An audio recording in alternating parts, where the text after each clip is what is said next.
Hey, what's up, ladies and gentlemen? My name is Elo Bandit, and today I'm here to talk about the number one force currently in the 1v1 metagame, which is Mega Gyarados.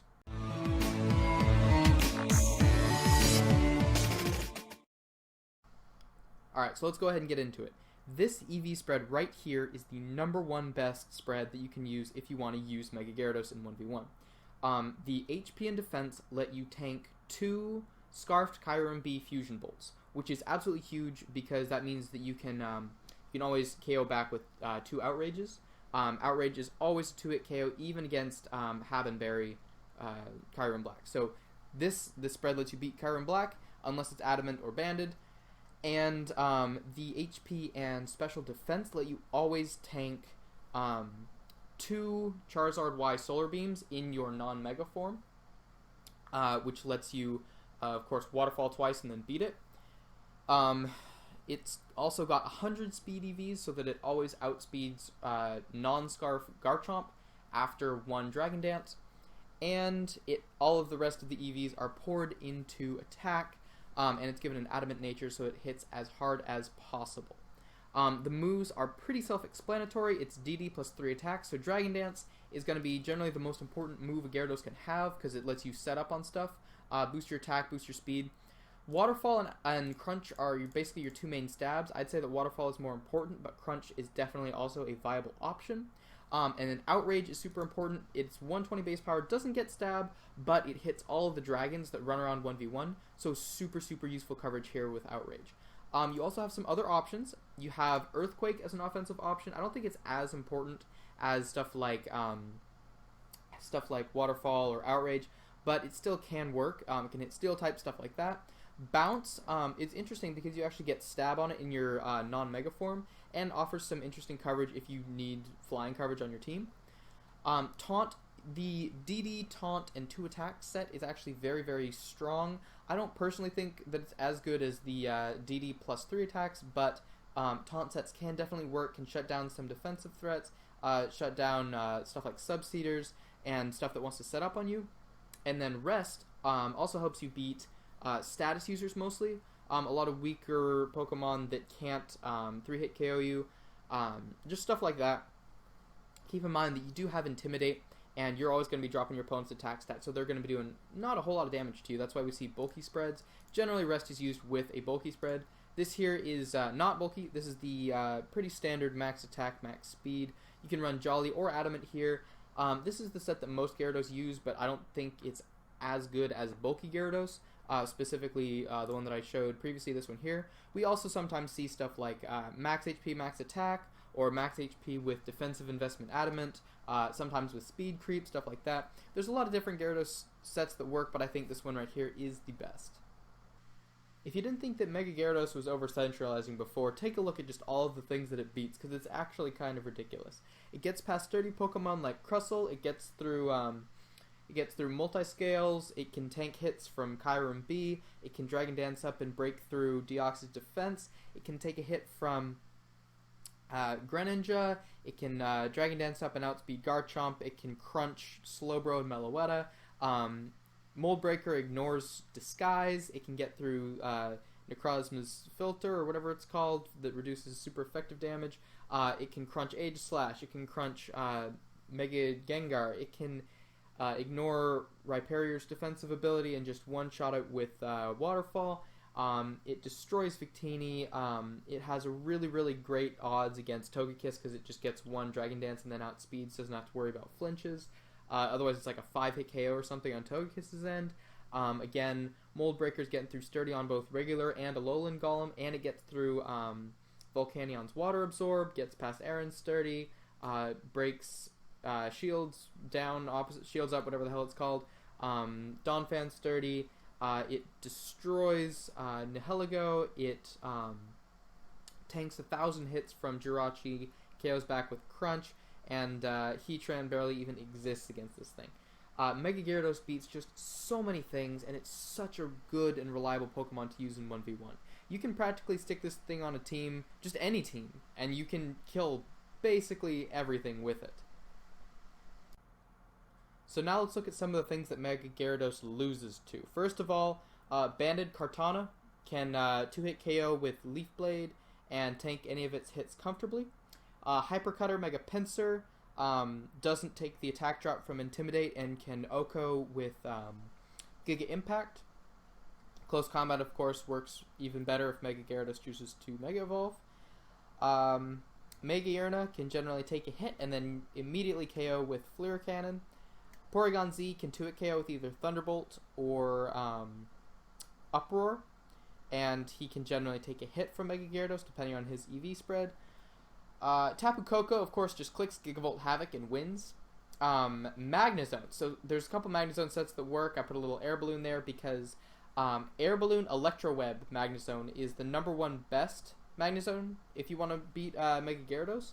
But Specs Magnezone with Thunderbolt can also take out non-specially defensive variants. So if you're looking for a counter and you're not too worried about Mega Gyarados running Earthquake, which I believe is a subpar move as far as offensive options go, Specs Magnezone can work as a somewhat decent counter. It's just that Air Balloon also beats that pesky Earthquake variant. Then we've got Goodra, who can tank an Outrage with the Habenberry and KO back with counter, or it also has Thunderbolt for an option if Mega Gyarados wants to DD. I believe it can tank a +1 Outrage, so it's got that going for it. Azumarill resists all of Gyarados' stabs, it doesn't take any damage from Outrage and can just play rough that thing. Smeargle outspeeds, spores, imprisons, and transforms. Someone mentioned on my on one of my last videos that Mega Venusaur with Charm actually beats Mega Gyarados, so that's an interesting set you can run. Mega Venusaur is also just a generally good check to Gyarados. With its grass typing, it's able to beat basically every non-bounce variant of Mega Gyarados. And then, of course, we have Tapu Bulu. Again, resists all of Gyarados' stabs, and Choice Banded Woodhammer is able to just knock that thing out in one hit.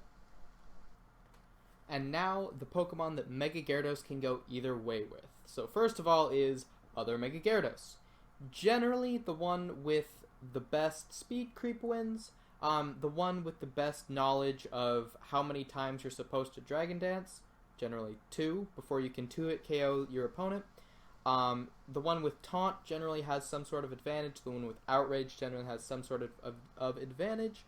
Gyarados, if one of them has more invested into bulk and attack rather than stuff like special defense, they generally have an advantage. So yeah, Gyarados can go either way. It depends on the sets they're running. Mega Charizard X is completely dependent on the EV spreads of both Charizard and Gyarados, as well as the move choices. Charizard X has the freedom to Mega Evolve when he wants, whereas Mega Gyarados just has no reason not to Mega Evolve. So it really depends on whether Mega Gyarados can predict whether or not Charizard is Mega Evolving or not.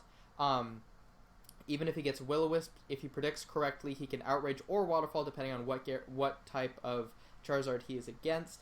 And Gyarados can take the win, or he can guess wrong and Charizard will take the win. Charizard Y, 2-hit KOs Mega Gyarados with Solar Beam unless Mega Gyarados is specifically EV'd to survive it. The only reason I bring up Crustle is because there is a very, very particular set, which I will show right now. And this Crustle right here is perfectly EV'd to always survive a 252 Adamant Gyarados Waterfall, and survive with at least 1 HP, and then KO back with counter. It's not perfect because you still can Dragon Dance with Gyarados and then KO it, but a lot of Gyarados on the ladder just go straight for Waterfall since they think it'll KO, and they don't want to risk getting crit by Rock EMZ Rock Wrecker, or getting hit by an X-Scissor, or getting outsped after a Shell Smash, stuff like that. So this Crustle actually has a pretty good shot against most of the Gyarados on the ladder currently. And then we have the 2 Choice Specs Fairies, which are Tapu Lele and Sylveon. Basically, it's a roll. It depends on the Gyarados' attack investment, but Mega Gyarados does have a chance to OHKO both Tapu Lele and Sylveon with its Waterfall. Tapu Lele and Sylveon can EV to survive this if they want to, but it does mean losing out on speed. It means potentially losing out on special defense and even potentially special attack. Though even with non-fully invested special attack, they still can OHKO with Moonblast and Hyper Voice respectively. Genesect, it depends on his set. If he's running Choice Scarf, Thunderbolt can be a 2-hit KO, but he also has to worry about Gyarados Dragon Dancing and then knocking him out. Specs has a chance to KO, but again, it's a roll, and that matchup is a little bit up in the air. Chansey, if Gyarados has Taunt, if it has Sub, Gyarados has an advantage here. Otherwise, it can try and DD, but it does risk getting full parried and Seismic Toss to death. Again, this matchup goes a little bit in Mega Gyarados' favor, but Chansey can definitely take out a Mega Gyarados. Next up, we have the Sub-Seeders, Whimsicott and Jumpluff, who lose to Taunt Gyarados, but can beat Substitute Gyarados because Infiltrator and Outspeed anyway. And they can generally take its attacks. Whimsicott can take any attack from anything Gyarados can throw at it, and set up its Leech Seed and start Sub-Seeding. Jumpluff can just put it to sleep and then Sub-Seed from there. I put Mega Gengar in here because my defensive Mega Gengar with 248 HP, 252 defense can always tank a 252 Adamant Mega Gyarados Crunch or Earthquake. So that's actually extremely powerful because it can KO back with counter. So I am listing it as a check here. Then we have Blastoise. I put Blastoise on here because it's a serious threat if it's running Aura Sphere, if it's running counter. Both are stuff that Gyarados has to watch out for. But if it's running defensive, Mega Gyarados does have the option to just Dragon Dance up a whole lot and then knock it out with an Outrage or a Crunch. Mega Lucario is here because if Mega Gyarados plays poorly with when it Mega Evolves, it can take a close combat to the face and die instantly. It also has to worry about Mega Lucario setting up on it. So yeah, that matchup, if the Gyarados plays correctly, Gyarados generally takes it, but Lucario can come out ahead in that. And lastly, we have Weakness Policy Deontay because it can tank a Gyarados Waterfall with no problem and then KO back with +2 stab Moonblast. Also, Pyukumuku can still beat it, but I'm still refining that set, and I'll do a full showcase on that when I figure it all out. I hope you all learned something from this 1v1 analysis on Mega Gyarados. Now go out there and play some 1v1 for me. Thanks for watching.